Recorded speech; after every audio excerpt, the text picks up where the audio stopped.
अंगद, तेरे लिए ऑमलेट बनाऊं या हाफ फ्राई? पापा आपको पता तो है मुझे हाफ फ्राई नहीं पसंद। पता है, लेकिन तुझे चिढ़ाने में ना मुझे बड़ा मजा आता है। शक्ल देख अपनी। अच्छा पापा, वो स्कूल वाले ना हमको ट्रिप पे लेके जा रहे हैं महाबलेश्वर, अच्छा, तो थोड़े पैसे मिलेंगे? बेटा जिस हिसाब से तेरे स्कूल वाले छुट्टियां देते हैं ना, उल्टा उन्हें मुझे पैसे देने चाहिए। मतलब आप पैसे नहीं देंगे? ठीक है फिर नहीं जाता। अरे यार, 2 मिनट में मुंह फुला लेता है।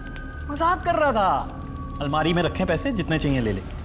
लेकिन कब जा रहे हो तुम लोग? कल सुबह। सर आपका फोन कंपनी वाला आइडिया सक्सेसफुल रहा। लड़की का नाम स्नेह यादव था, मुलुंड एरिया का है। ये देखिए सिम कार्ड की कॉपी। स्नेह यादव, मुलुंड। देखते हैं हमारे कितने सवालों के जवाब हमें यहाँ मिलते हैं। परसों शाम तक आ जाऊंगा। हाँ सुनो, एक तो अपना ख्याल रखना और मुझे फोन करते रहना। ठीक है, बाय बाय।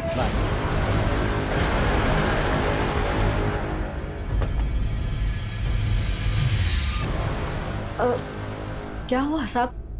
आप स्नेह के माता पिता हैं? जी, पर ये क्यों पूछ रहे हैं आप लोग? स्नेह का किसी ने मर्डर कर दिया है। देखा, मैंने कहा था ना, कितना कहा था मेरा बेटा, मेरा स्नेह मुसीबत में है। आप जाइए, पुलिस को बताइए। देखिए हम आपका दुख समझ सकते हैं, लेकिन हमारे कुछ सवाल हैं जिनके जवाब आपको देने पड़ेंगे। स्नेह की पोस्टमार्टम रिपोर्ट के मुताबिक वो लड़का नहीं लड़की थी, और लड़की ही पैदा हुई थी, जबकि आप तो उसे बेटी नहीं बेटा कह रही हैं। क्योंकि साहब हमारे लिए वो बेटा ही थी।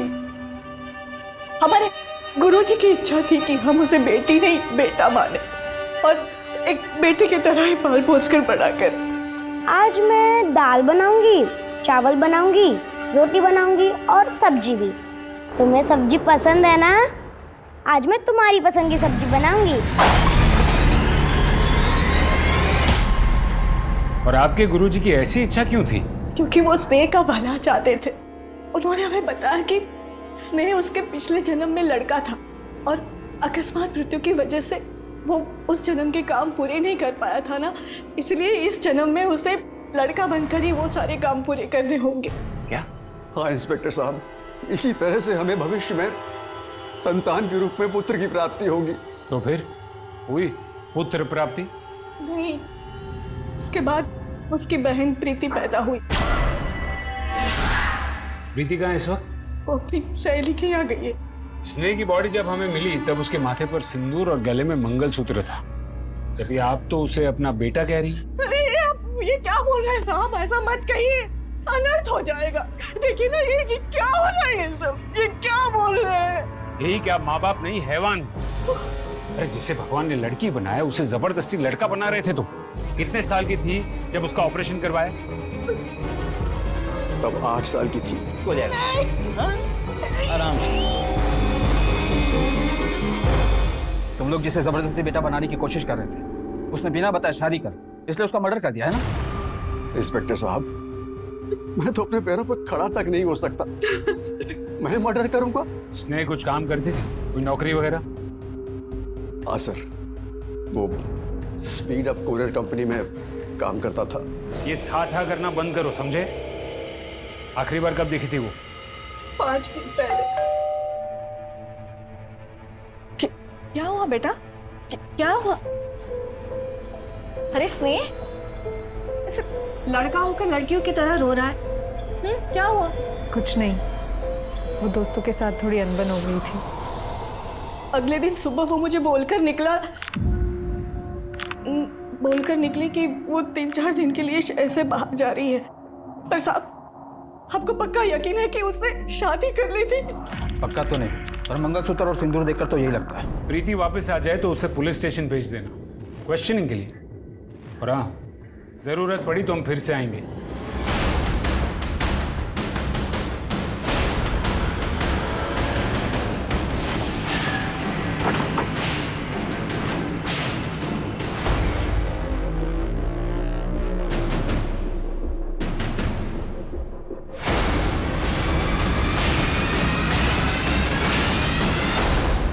स्नेह जाधव पिछले 1 साल से हमारे यहाँ पर नौकरी कर रहा है। बहुत ही मेहनती और ईमानदारी लड़का है। पर पता नहीं पिछले 5 दिनों से कहाँ गायब है, ऑफिस ही नहीं आ रहा है। सबसे पहले स्नेह लड़का नहीं लड़की है। और उसका मर्डर हो चुका है और उसकी लाश नवी मुंबई से मिली। क्या आप मुझे बता सकते हैं कि वो नवी मुंबई क्यों गई थी? वहां की कोई डिलीवरी थी? मैं चेक करके बताता हूँ। नहीं सर, अभी मुंबई की कोई डिलीवरी नहीं है। तो उसका किसी के साथ कोई झगड़ा या ऑफिस में किसी के साथ कोई अनबन? जहां तक मेरी जानकारी ऐसा कुछ नहीं था सर। हाँ, पर हमारे ऑफिस में 2 डिलीवरी बॉय थे, रोहित कदम और सोनू कदम, दोनों कजिन्स हैं। उनसे काफी अच्छी दोस्ती थी स्नेहा की। हो सकता है उन्हें कुछ पता हो। बुलाई उन्हें? नहीं सर, अभी वो यहाँ पर नहीं है। मैंने 2 हफ्ते पहले ही दोनों को ही नौकरी से निकाल दिया था। ये दोनों पार्सल तुमने डिलीवर किए थे ना? उसमें फोन थे जिसके बदले कस्टमर को बर्तन साफ करने की साबुन मिली। अरे दांत क्या दिखा रहे हो? फोन कहाँ है ये बताओ। सर थोड़ा तमीज में। क्या दिन रात इसलिए मेहनत नहीं करते कि आप हम पे चोरी का इल्जाम लगाओगे? कुछ नहीं किया हम लोगों ने, ये कंपनी का झोल है। कंपनी का झोल है? हाँ, कंपनी का झोल है। पहले 2 कौड़ी के डिलीवरी बॉय मेरी कंपनी पे उंगली उठाएगा, मुझे तमीज सिखाएगा। साले मेरे गिरबान पे हाथ डालेगा तू। पकड़ देता हूं तुझे। तुम शांत हो जा। सोनू, तू खड़ा खड़ा मुंह क्या देख रहा है? कुछ बोलना। सर रोहित ने कुछ नहीं किया है सर। दोनों के दोनों अभी के अभी यहाँ से निकल जाओ। दोबारा अपनी शक्ल मत दिखाना। दिखाओ। मैं चल, तू क्या निकालेगा? तेरी कंपनी को लात मारता हूँ। भाग। चल चल चल। उसके 2 दिन बाद तक तो उसने ऑफिस आता रहा और फिर वो भी गायब हो गया। फिर उसके 2 दिन बाद सोनू मुझसे मिलने आया और वो बोला कि सर फोन बदलने का आइडिया मेरा नहीं था, रोहित का था। आप चाहो तो उसे पुलिस में दे दो। मैं सच बोलने के लिए तैयार हूँ सर, लेकिन मुझे वापस नौकरी पे रख लीजिए सर। सर ये नौकरी मेरे लिए बहुत ज़रूरी है। अगर ये नौकरी मुझे नहीं मिली तो सर मैं भूखों मर जाऊंगा सर। एक बात बता, तो अपने भाई के खिलाफ गवाही देगा? हाँ सर दूंगा सर। जो गलत है वो गलत है। तो मतलब सोनू अब भी यही काम करता है? बुलाइए उसे। सर वो अभी डिलीवरी करने के लिए गया है। ठीक है, वो वापस आ जाए तो उसे पुलिस स्टेशन भेज देना।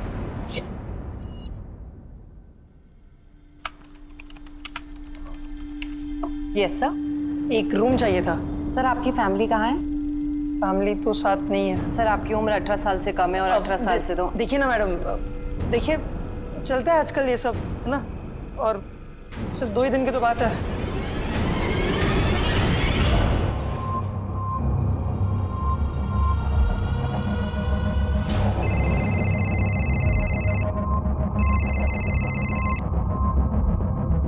हेलो। हाँ पापा, मैं ठीक हूँ, पहुँच गया। हाँ बहुत मजा आ रहा है, हम सब 2 साथ में ही हैं। हाँ खाना खा लूंगा पापा। हाँ ओके ओके बाय।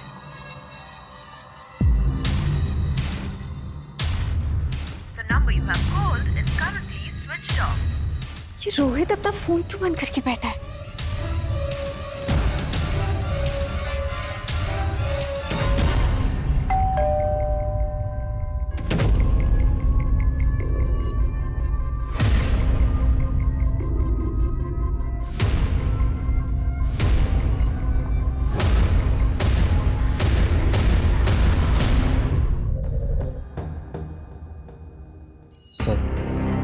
सर मैं तो कभी सोच भी नहीं सकता सर कि मेरे किसी जानने वाले का मर्डर हो सकता है।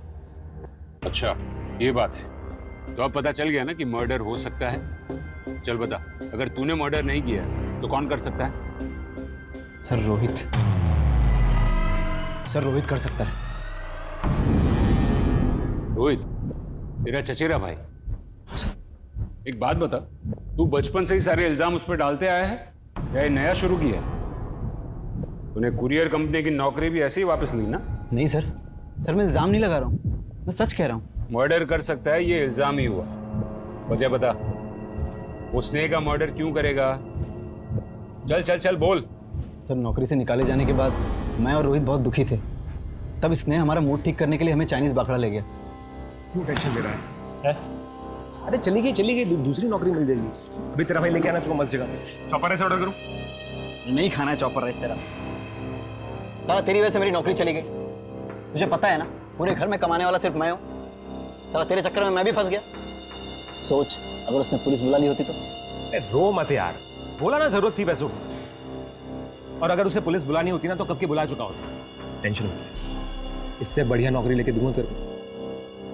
अरे यार मैं मैनेजर से बात करूंगा ना, वो तुमको फिर से बुला लेगा। और तुम्हारे बिना तो मैं वहाँ काम करने का सोच भी नहीं सकता। मतलब तुम दोनों के बिना? अरे यार, मैं वहाँ काम करने जाऊँ और तुम दोनों को वहाँ पे ना देखूं, ऐसा थोड़ी हो सकता है। अरे इतना इमोशनल होने की जरूरत नहीं है, मिल जाएगी नौकरी।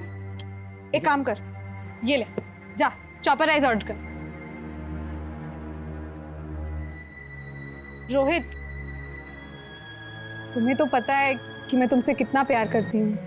मैं तुम्हारे बिना। तेरा दिमाग खराब हो गया? कुछ भी बके जा रही है? तुझमें ऐसे कौन से लड़कियों जैसे लक्षण है जो मैं तुझसे शादी करूं? लड़कियों जैसे मतलब? मैं लड़की हूँ रोहित। देख, मैं अच्छे से जानता हूँ कि तू क्या है और तू भी जानती कि तू क्या है, इसलिए फालतू के सपने देखना बंद कर दे। अरे सर, उसके बाद क्या हुआ मुझे कुछ भी नहीं पता सर, क्योंकि उस दिन के बाद से मैं उन दोनों में से किसी से नहीं मिला। रोहित से भी नहीं? नहीं सर, ना मिला, ना बात हुई, ना उसने कभी मुझे कॉल किया। सर सच कहूँ तो मैं उससे मिलना चाहता भी नहीं, क्योंकि सर अगर उसे पता चला कि मैंने हाथ पैर जोड़कर नौकरी वापस ले ली है तो सर वो मुझे जान से मार देगा। सर ठीक है, तू जा सकता है, लेकिन सिर्फ यहाँ शहर से बाहर नहीं। जी सर।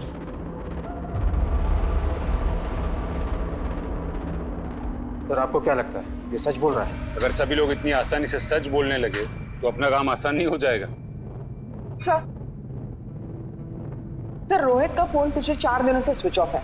कॉल लोकेशंस के मुताबिक रोहित और सोनू पिछले 7 दिनों से मुलुंड में ही है। सर दोनों भाइयों के बीच पिछले 7 दिनों में फोन पर कोई बात नहीं हुई। और स्नेह? सर उसके कॉल रिकॉर्ड्स के मुताबिक उसकी आखिरी बात एक पंडित से हुई। पंडित? बुलाओ उसे। ये लड़का कुछ भी बकवास किए जा रहा है और आप चुपचाप खड़े क्यों हो? कुछ बोलते क्यों नहीं इसे? साहब, आपने मुझे यहाँ क्यों बुलाया? क्योंकि 15 जुलाई की शाम को 6:30 बजे स्नेह यादव का मर्डर हुआ। उससे पहले उसने आखिरी कॉल तुम्हें किया था। क्यों किया था फोन उसने? उसने मुझे फोन इसीलिए किया था क्योंकि उसे शादी करवानी थी। इस शहर में बाकी और भी पंडित हैं जो शादी ब्याह करवाते हैं। उसने तुम्हें ही क्यों फोन किया और उसे नंबर कहाँ से मिला? अब साहब ये मैं कैसे बता सकता हूँ, लेकिन हाँ इतना बता सकता हूँ कि वो शादी कराने के लिए आने वाली थी पर आई नहीं, और वो अपनी नहीं अपनी बहन प्रीति की शादी कराने वाली थी।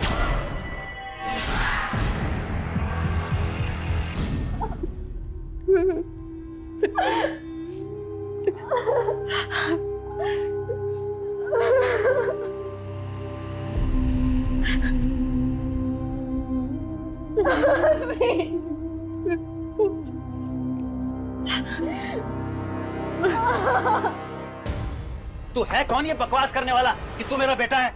हाँ? लेकिन मेरी बात... काय का पापा, अगर दोबारा ये बकवास की ना तो पुलिस में दे दूंगा। पापा लेकिन मेरी जब पापा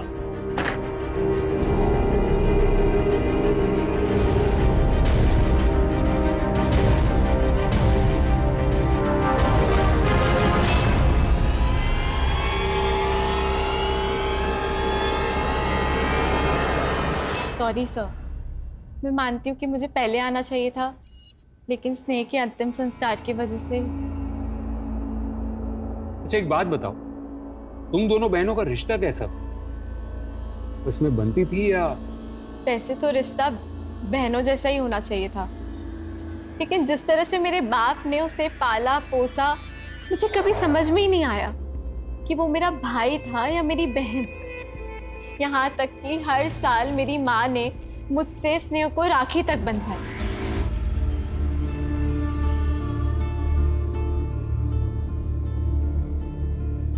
मतलब स्नेह भी एक भाई की तरह तुम्हें अपनी जिम्मेदारी समझती थी, शायद इसलिए वो पंडित से तुम्हारी शादी करवाने की बात कर रही थी। शादी?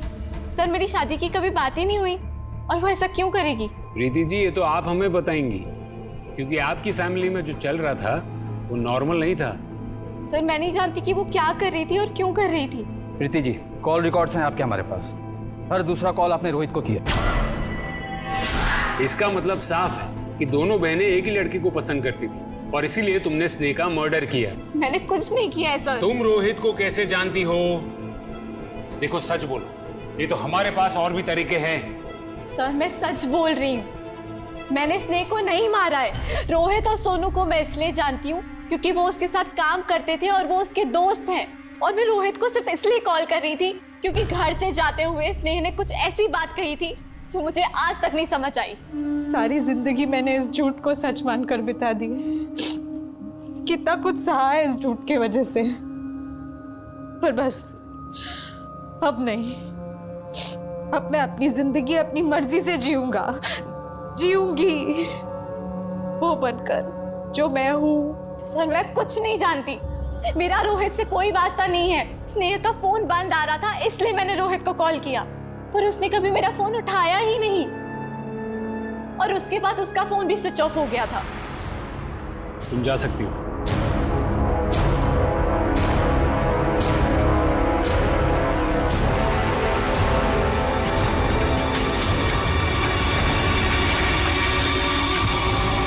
देखो मैं अच्छी तरह जानता हूँ आप ही मेरे पापा हो और आपको भी बात पता है कि मैं आपका बेटा हूँ। मुझे इस तरह इग्नोर नहीं कर सकते आप। वो तो तेरा नाटक, अब जो भी बात होगी तेरी फैमिली के सामने होगी। मेरी बची बसाई जिंदगी बर्बाद करना चाहता है। नहीं पापा, तेरे बाप से बात करूंगा किसकी औलाद है। चल नहीं रुको अभी हो गया सारा नाटक। चल उसके सामने बात करूंगा तेरे से। चल चल।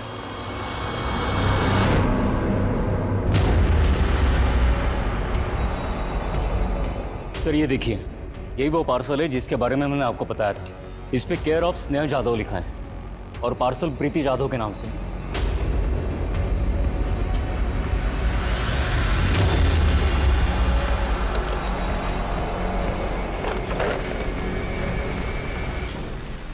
सर मुझे नहीं पता ये सब क्या है। मैं नहीं जानती कि ये पार्सल किसने भेजा है। देखो प्रीति, तुम फिर से झूठ बोल रही हो। सर मैं सच कह रही हूँ, मैं नहीं जानती कि ये पार्सल किसने भेजा है और क्यों भेजा है। रात भर हवालात में रखो, सुबह तक सब सच बोलेगी। सर आप मेरी बात मानिए, मैं सच कह रही हूँ।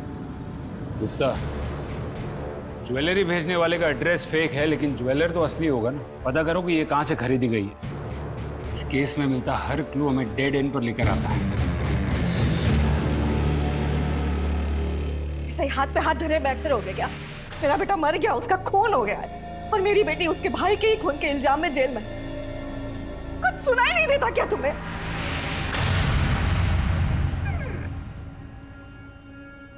हाँ हाय पापा। अरे ट्रिप में बहुत मजा आया, पूरा थक गया हूँ पापा, तो अब फ्रेश होके मिलता हूँ। हाँ जी। कहाँ गया था तू? महाबलेश्वर। बताया तो था आपको पापा, दोस्तों के साथ स्कूल ट्रिप थी ना, तो इसलिए। क्या हुआ पापा? झूठ बोल रहा है। नहीं, तेरे जाने के बाद तेरे दोस्त यहाँ घर पे तुझसे मिलने आए थे। उन्होंने बताया स्कूल की तरफ से कोई ट्रिप नहीं था। झूठ बोल रहा है। एक मिनट। नहीं तो पापा नहीं। बाप से झूठ बोलेगा। बता कहाँ गया था? बता कहाँ गया था? पापा बता दो, झूठ बोलेगा। मत मारो। कहाँ गया था? बता। छोड़ दीजिए, आप बच्चा है। हट। बता दो पापा। मैं तेरी तो पापा एक मिनट। ये लेटर आया था पापा। दिखा क्या लेटर आया था पापा, इसलिए गया था मैं। झूठा लेटर आया था।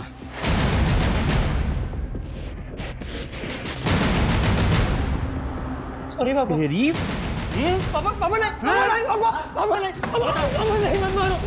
कहाँ गया था? पापा इधर ही। पापा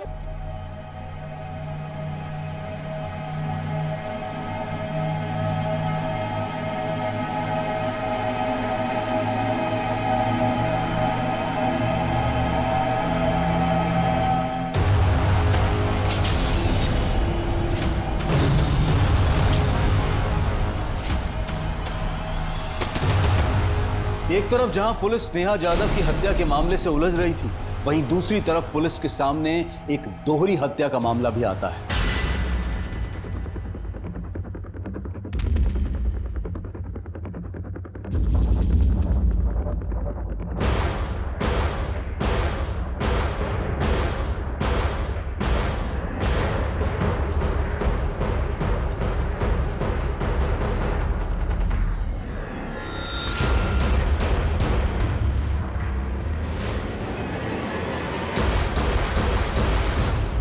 इन दोनों को किसी धारदार चीज से मारा गया है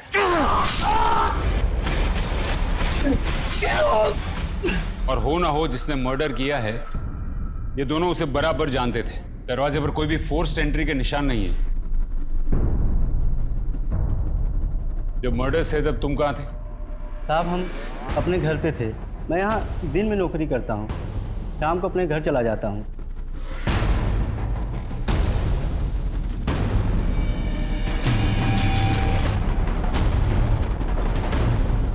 पुलिस को प्रीति जाधव के खिलाफ कुछ नहीं मिला, इसलिए मजबूरन उन्हें उसे रिहा करना पड़ा। सुधीर चौहान और अंगद चौहान के कॉल रिकॉर्ड्स और मोबाइल लोकेशन खंगाली गई और आखिरकार अंगद की मोबाइल लोकेशन की मदद से उन्हें सूरत के उस होटल के बारे में पता चला जहां अंगद चौहान 2 दिन तक रुका था। इस लड़के को देखा है यहाँ? मैडम ये लड़का यहाँ 2 दिन रुका था और बकोली में 22 नंबर मकान के लिए पूछ रहा था। मैडम ये लड़का बेवकूफ़ है। एक दिन अचानक हमारे घर में आया और कहने लगा कि मेरे पति इसके पिता हैं। हमारी जिंदगी का तो सुकून छीन लिया इस लड़के ने। मैडम ये सब झूठ है। मेरे पति तो किसी की तरफ आंख उठाकर भी नहीं देखते। आपकी शादी को कितने साल हुए? जी मैडम 5 साल। ये लड़का 16 साल का है और आपकी शादी को केवल 5 साल हुआ है।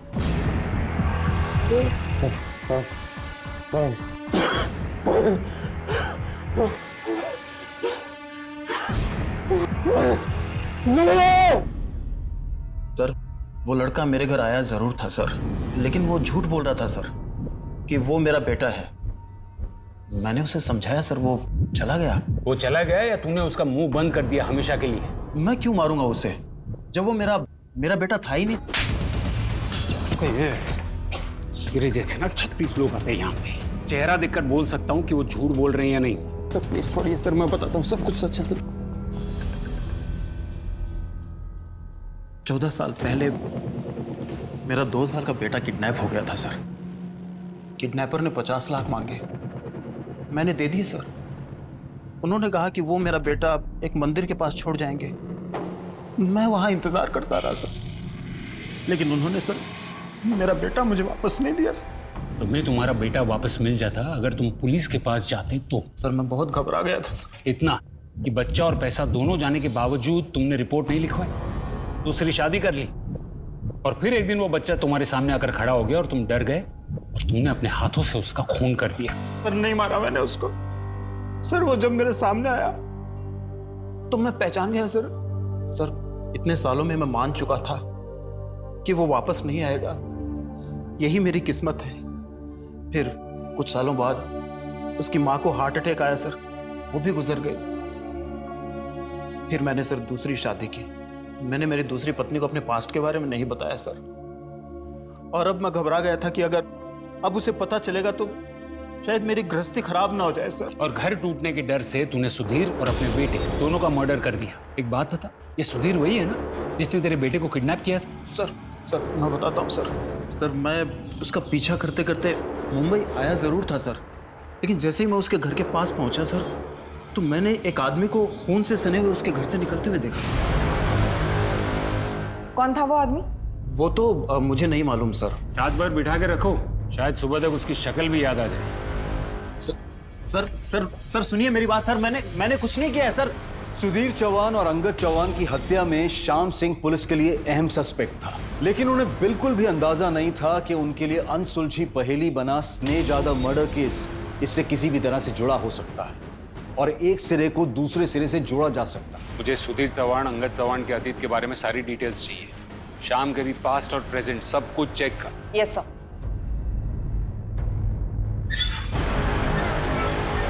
सर। सर प्रीति के नाम आए पार्सल में जो ज्वेलरी थी वो माटुंगा के श्याम ज्वेलर के यहाँ से खरीदी गई। उसने गहने पहचान लिए और गहने खरीदने वाला और कोई नहीं बल्कि रोहित ही है। रोहित है कहाँ? न रोहित हमें मिल रहा है, न रोहित और प्रीति के बीच का कोई कनेक्शन, और वो अभी यही कह रही है कि उसके और रोहित के बीच में कुछ भी नहीं है। फिर ये रोहित ने ज्वेलरी खरीदी किसके लिए और फिर वो गायब क्यों हो गया? क्या गुप्ता कहीं ऐसा तो नहीं कि कोई तीसरा है जो हमें जानबूझकर गुमराह करने की कोशिश कर रहा है? अपने खबरियों को काम पर लगाओ, जो किसी भी हाल में रोहित चाहिए। सर 20 साल पहले जिस डॉक्टर ने इलीगल तरीके से स्नेह का ऑपरेशन किया था वो ट्रैक हो गया। दादर जेल में पिछले 3 साल से सजा काट रहा है ऐसे इलीगल ऑपरेशन के चार्जेस में। जब हमने उससे बात की तो पता चला कि स्नेह का असली बाप विष्णु यादव नहीं। तो कौन है? सुधीर चौहान। क्या? हाँ सर, और हमने सुधीर चौहान का कॉल रिकॉर्ड्स निकलवाए। ये देखिए उसके कॉल रिकॉर्ड्स, जब हमने चेक किए तो क्या नहीं। नमस्ते आंटी। नमस्ते अंकल। मैं सोनू, रोहित का भाई। मैं रोहित और इसने एक ही कंपनी में काम करते थे। इसने मेरा बहुत अच्छा दोस्त था। तो मैं बस पूछने आया था कि पुलिस ने आप लोगों को कुछ बताया किसने मारा स्नेह को? नहीं। मेरी फैमिली रोहित को लेकर बहुत परेशान है। पता नहीं कहाँ चला गया है, कहाँ गायब है।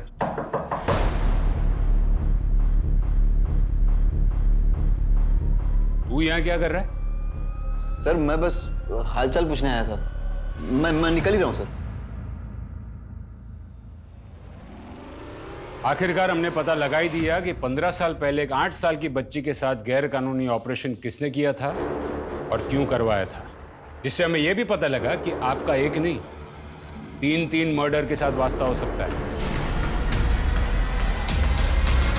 स्नेह को अपने पिता के बारे में क्या पता था और आपका और सुधीर चौहान का क्या वास्ता था, यह आपको हमें पहले ही बता देना चाहिए था, क्योंकि हो सकता है कि स्नेह के मर्डर के साथ सुधीर के मर्डर का भी कनेक्शन हो।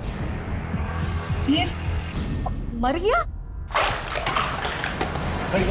अरे मुझे कितनी बार समझाया ये सब चीजें तेरे मतलब की नहीं है, समझ में क्यों नहीं आता तुझे? हाँ?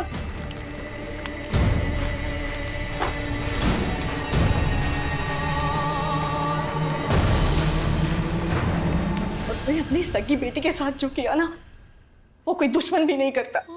मेरी स्नेह सिर्फ 8 साल की थी, जबरदस्ती उसका ऑपरेशन करवा दिया, मुझे बिना बताए, ताकि वो कभी मां ना बन सके। मां तो क्या, वो किसी के साथ। बस बस बस, कुछ नहीं, रो मत। हाँ? अभी ठीक हो जाएगा, पता भी नहीं चलेगा। हाँ हाँ हाँ हाँ, आराम से आराम से। बोला था कि अगली औलाद बेटा होगा, पर प्रीति पैदा हुई उसी दिन मुझे और मेरी बच्चियों को छोड़कर भाग गया। फिर क्या, लोगों के घर पे बर्तन मांजे, झाड़ू कटका किया और बच्चों को पाला। इनके यहाँ भी मैं झाड़ू कटका करने आती थी, पर जब इन्होंने शादी के लिए पूछा तो मैंने तुरंत हाँ कर दी, बच्चों के लिए। मैंने जब स्नेह की शादी की बात की तब आपने ये क्यों कहा कि अनर्थ हो जाएगा? आप ऐसा मत कहिए, अनर्थ हो जाएगा। क्या मतलब था अनर्थ का? वो सदमे में निकल गया हो, ऐसा कोई सोचकर थोड़ी बोलता है। और देखिए, मैंने सुधीर के बारे में ये घर में किसी को कुछ नहीं बताया था, और स्नेह को भी यही बताया था कि तू ऐसे ही पैदा हुई थी। आपको यकीन है कि स्नेह को सुधीर के बारे में कुछ भी नहीं पता था? वो उसे कभी नहीं मिली थी कि आप तो अब तक सुधीर के कांटेक्ट में थी। सबूत है हमारे पास।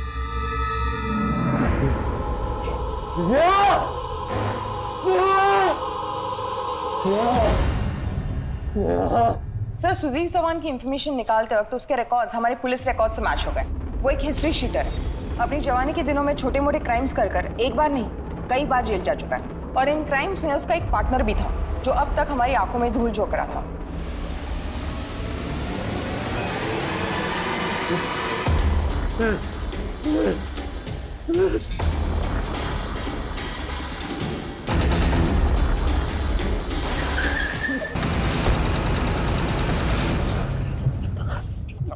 अरे सर आप मुझे ये यहाँ क्यों लेकर आए? मैंने तो आपकी इतनी मदद की थी। पूरी मदद नहीं की थी, पूरा सच नहीं बोला था।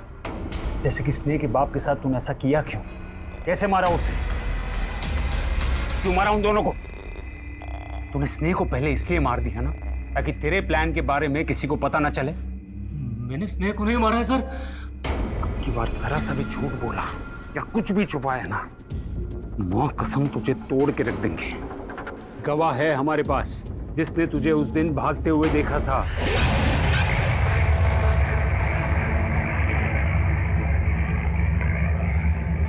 ये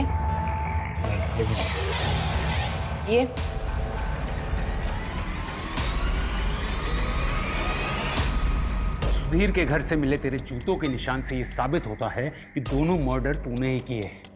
अब बता क्यों और कैसे? चौहान साला धोखेबाज निकला। बोला था जेल से बाहर आऊंगा तो मिलेगा मुझे। साले ने शक्ल भी नहीं दिखाई।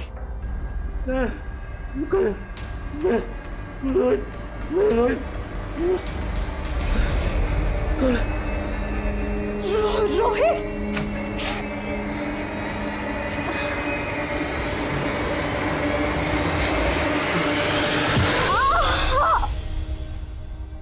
जब मैं जेल से बाहर आया तो तब वो गायब हो चुका था।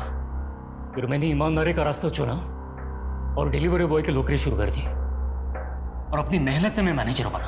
तो जवान को कभी भूल नहीं पाया मैं। फिर एक दिन स्नेह मेरे पास नौकरी के लिए आई। समझ गया था कि ये जवान की बेटी है जिसका बचपन में उसने ऑपरेशन करवाया था और उस वक्त मैं भी उसके साथ था। बेटा रो मत। हाँ नहीं। हाँ हाँ ठीक हो जाएगा, अभी अभी ठीक हो जाएगा, अभी ठीक हो जाएगा। स्नेहा नाम है तुम्हारा? Yes sir. स्नेहा होना चाहिए था ना, तुम तो लड़की दिखती हो। सर वो मेरा पर्सनल मैटर है, आप प्लीज़ मुझसे अपने काम के सवाल पूछिए। मैं बहुत ही मन लगा के काम करूँगा और आपको मुझसे कभी कोई प्रॉब्लम नहीं होगी। मैंने स्नेहा को नौकरी पर रख लिया और पता लगा कि वो चौहान की बेटी है या नहीं। मैं अपने एम्प्लॉय के डेटाबेस से उसकी माँ उमा का नंबर निकाला और उससे कॉल किया। मैं कौन बोल रहा हूँ ये जानना ज़रूरी नहीं है, बस ये बताओ कि वो आजकल कहाँ है। मेरे हिसाब से तो जहन्नुम में है। अरे भाड़ में जाए। देखो मेरा उससे कोई लेना देना नहीं है। हाँ उसका एक फोन नंबर है, चाहिए तो लिख लो, 4447279। चौहान का नंबर तो मुझे मिल चुका था, पर मैं महीनों तक ये नहीं समझ पा रहा था कि मैं उसके साथ आखिर करना क्या चाहता हूँ। एक बार तो लगा कि मैं इतनी मेहनत से यहाँ तक पहुँचा हूँ, अपने काम से काम रखो, पर नहीं कर पाया। और फिर कुछ एक महीने पहले स्नेहा से बात की और उसे सब बता दिया। बेटा बात यह है कि तुम लड़की पैदा हुई थी ना कि लड़का। हमारे माता पिता चाहते थे कि उन्हें लड़का हो, लेकिन हुई लड़की, इसलिए उन्होंने अस्पताल ले जाकर के तुम्हारा ऑपरेशन करवाया और लड़की से लड़का बना दिया। मैं खुद तुम्हारे पापा के साथ उस वक्त था। माँ ने कहा कि मैं ऐसे ही पैदा हुआ था, ना लड़की थी ना लड़का। माँ ने कहा अगर तू लड़का बन के रहेगा तो कम से कम लोग तेरी इज्जत तो करेंगे। पर ये सब झूठ था। इतना गलत किया उन्होंने मेरे साथ। बेटा अगर तू इस धोखे का बदला लेना चाहे तो मैं तेरी मदद कर सकता हूँ, पर एक शर्त पे कि तू अपनी माँ को कुछ नहीं बताएगी।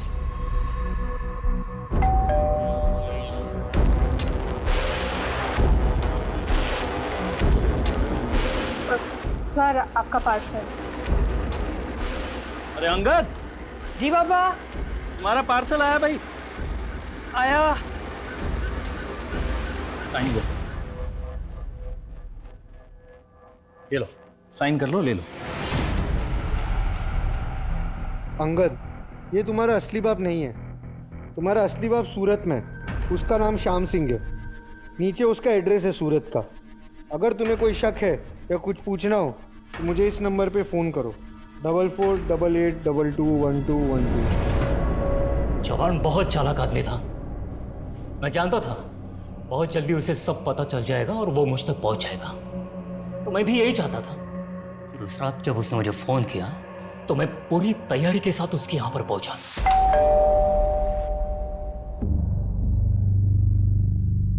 आजा, कुछ बात करनी है तुझसे।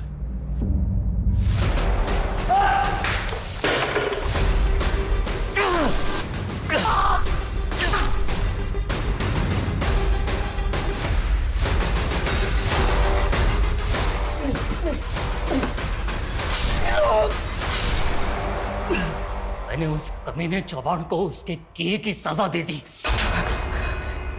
अंगद और स्नेह को किस बात की सजा दी? चल बता। दो मर्डर कबूल कर लिए मैंने, तीसरे के लिए झूठ क्यों बोलूंगा? कौन सी सजा कम हो जाएगी मेरी? सर ये कॉल रिकॉर्ड्स देखिए। सामने रहकर भी पुलिस को क्या घुमाया इसने?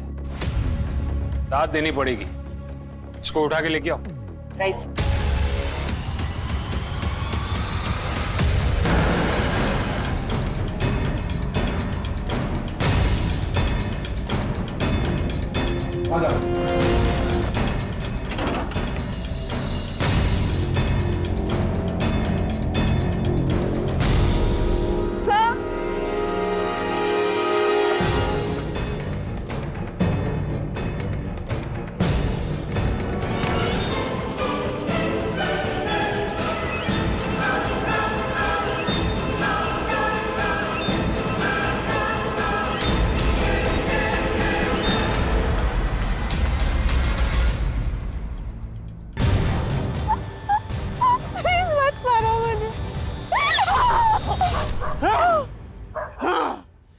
उसकी वजह से मैंने मेरा पहला पति खो दिया, लोगों की गालियां सुनी, क्या क्या नहीं सहा। अब इस बुढ़ापे में मुझ में इतनी हिम्मत नहीं थी कि मैं मेरा दूसरा पति भी खो दूं और दर दर की ठोकर ही खाऊं। मतलब ये कि जिस दिन वो निकली ना, तब मैंने सब कुछ सुना था। प्रीति को क्या ज्ञान दे रही थी वो। सारी जिंदगी मैंने इस झूठ को सच मानकर बिता दी। कितना कुछ सहा है इस झूठ के वजह से, पर बस अब नहीं। अब मैं अपनी जिंदगी अपनी मर्जी से जीऊंगा, जीऊंगी वो बनकर जो मैं हूं। ये सब क्या बोल रहे हो? तुझे पता है वो आदमी जिसे मैं अपना बाप समझती थी, वो मुझे पैरों के मालिश के नाम पे क्या करवाता था? बताऊं मैं तुझे? मुझे बताने में भी घिन आ रही है। पता है, सब पता है। आजा, थोड़ी मालिश ही कर दे। वैसे भी तू किसी और काम का तो है नहीं। तो अब तुम क्या करोगी? अब मैं अपनी जिंदगी नॉर्मल तरीके से जीऊंगी। तुझे रोहित पता है ना, मैंने तुझे मिलाया था उससे एक बार। मैं और रोहित एक दूसरे से प्यार करते हैं। हालांकि हम अलग होने वाले थे, क्योंकि रोहित की फैमिली मुझे ऐसे कभी एक्सेप्ट नहीं करती। पर अब रोहित भी प्यार करने लगा है मुझसे, और वो मेरे लिए डॉक्टर ढूंढ रहा है जो मेरा इलाज कर सके, ताकि मैं आगे जाके माँ बन सकूं। और वो मुझे डॉक्टर ही नहीं, पुलिस स्टेशन भी लेके जाने वाला है, ताकि वो आदमी जिसे आज तक मैं अपना बाप समझती थी, उसे अपने किए की सज़ा मिले। सिर्फ इसे ही नहीं, उसे भी जिसने मेरी ये हालत की है। जो बाप ज़बरदस्ती अपनी बेटी को बेटा बनाना चाहता था। पर अभी तुम कहाँ जा रही हो? मैं अभी नवी मुंबई जा रही हूँ। रोहित के किसी जान पहचान वाले का फ्लैट खाली है वहाँ पे। जब तक हमारे हालात नहीं सुधरेंगे, हम दोनों वहीं रहेंगे। ये देख, ये रोहित लाया है मेरे लिए, और उसने मेरे लिए कुछ और सरप्राइज भी रखा है। पर वो पार्सल हमने तेरे नाम पे मंगाया है। मैंने अपने कंपनी के कुरियर वाले लड़के को बोल दिया है कि अगर तेरे नाम पे कोई पार्सल आए तो तुझे ही डिलीवर करे। फिर तुमने हमसे झूठ क्यों बोला? क्योंकि मुझे कुछ समझ में नहीं आ रहा था कि मैं क्या करूं। मैंने रोहित को काफी बार कॉल किया, लेकिन अचानक से वो भी गायब हो गया था। मुझे लगा कि जरूर मेरी माँ ने कुछ किया होगा, लेकिन अपनी माँ के खिलाफ आपको कैसे बताती? मैंने माँ से पूछा भी था, उन्होंने कहा कि उन्होंने कुछ नहीं किया। फिर मैंने देखा कि हमारे घर के पीछे वो जो जगह है जहाँ पर टूटा फूटा सामान पड़ा होता है, जहाँ कोई नहीं आता जाता, वहाँ अक्सर वहाँ जाया करती थी। मुझे शक हुआ तो मैं वहाँ देखने गई। तुमसे एक मदद चाहिए। हाँ, पैसे मिलेंगे। देखो, मैं उसका नंबर देती हूँ, वो नवी मुंबई में है। काम ठीक से होना चाहिए, खबर यहाँ तक पहुँचनी नहीं चाहिए, समझे?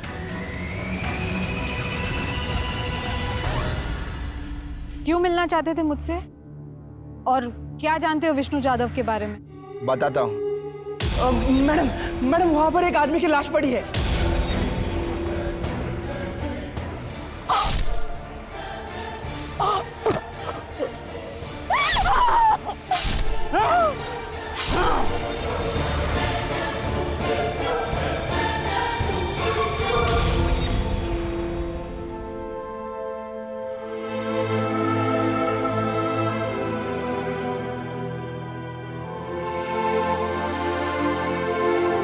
स्नेहा जैसी किसी इंसान की कहानी सामने आती है तो तरक्की और आधुनिकता के मुंह पर कालिक पुच जाती है। उमा जाधव के पहले पति सुधीर चौहान का पुत्र के लिए मोह पहली दस्तक थी, और दूसरी तब जब उसने स्नेहा को लड़का बनाने की कोशिश की। उमा ने यह दस्तक अनसुनी की थी, और स्नेहा को अपनी जान देकर इस लापरवाही और उमा के स्वार्थी होने की कीमत चुकानी पड़ी। स्नेहा की इस कहानी से हर माँ बाप को सबक लेना चाहिए कि बच्चों को गुलाम, अपनी इच्छाओं की पूर्ति करने वाले रोबोट और तानाशाही चलाने की जागीर ना समझें। साथ ही स्नेहा की यह दर्दनाक कहानी हमें यह सीख भी देती है कि चाहे वो कोई भी हो, गैर वाजिब मांगे पूरी नहीं की जा सकती। अब मैं अनूप सोनी आपसे विदा लेता हूं, फिर मुलाकात होगी क्राइम पेट्रोल सतर्क में एक और नए केस के साथ। तब तक अपना और अपने परिवार का ख्याल रखें, सतर्क रहें, सुरक्षित रहें और देखते रहें क्राइम पेट्रोल सतर्क।